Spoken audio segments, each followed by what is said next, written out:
प्रस्तावना के चैप्टर के लिए हम आज पहला काम करेंगे प्रस्तावना के। फिर इसके सिद्धांत पर अगर कोई प्रश्न आएगा तो आप कैसे करेंगे।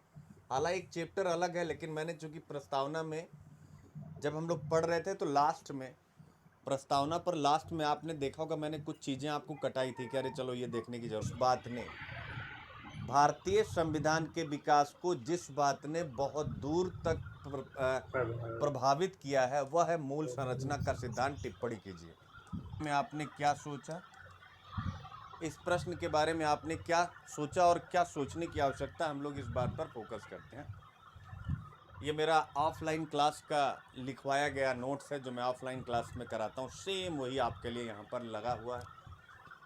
तो आप लोगों को एक क्वेश्चन इसलिए रखा गया है कि जिससे आपको थोड़ा सा ऑफलाइन वाली फीलिंग आए।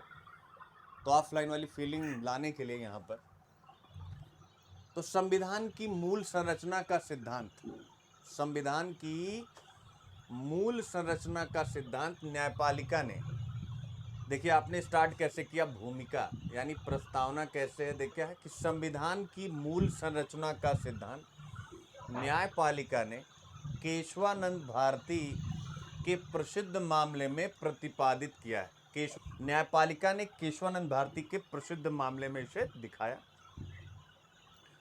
इस निर्णय ने डायरेक्ट देखिए, इस निर्णय ने यानी केशवानंद भारती के निर्णय ने संविधान के विकास में, अब देखिए सीधा प्रश्न की डिमांड क्या है, संविधान के विकास में निम्नलिखित सहयोग दिया। अब देखिए कितना बढ़िया है, प्रश्न पे आइए। देखिए आंसर राइटिंग की आज एक और बात बड़ी इंपॉर्टेंट आप लोगों को बताने वाला हूं बच्चों, तो इसको कॉपी में अपने लिख लीजिएगा, इसको अपनी कॉपी में लिख लीजिएगा। यानी हमारी कोशिश होनी चाहिए आंसर लिखते समय अच्छा आंसर, हमारी कोशिश होनी चाहिए।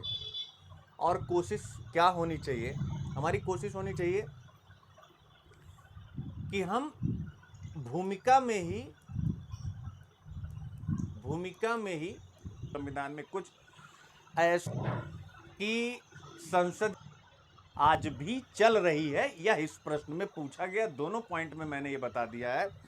पहले पॉइंट में मैंने बताया न्यायपालिका का फैसला अंतिम होगा, यानी यहाँ पर न्यायपालिका को कानून के व्याख्याकार के रूप में शीर्ष पर को लागू करने वाली, कानून को लागू करने वाली, और न्यायपालिका क्या है, यहाँ शीर्ष पर बैठी हुई है न्यायपालिका, ये है कि कानून की व्याख्या करने वाली। हर एक राजनीति की प्रक्रिया से गुजर कर ही विकसित होते हैं। तो आप देख सकते हैं इस प्रकार से प्रश्न को हैंडल करना। अगली बात, एक अर्थ में, अब पॉइंट हट गया, अब एनालिसिस हो रहा है। एक अर्थ में बुनियादी संरचना के सिद्धांत से संविधान की कठोरता और लचीलेपन का संतुलन, देखिए ये भी हो गया।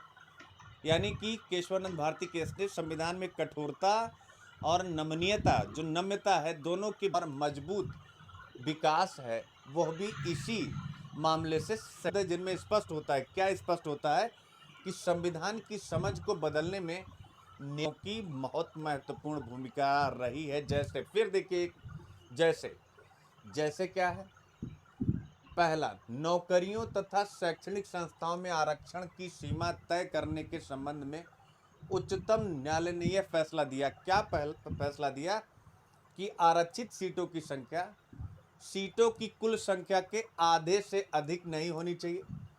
इस निर्णय को अब एक सिद्धांत के रूप में स्वीकार कर लिया गया। आपको याद होगा मैंने हिंदू में कराया था।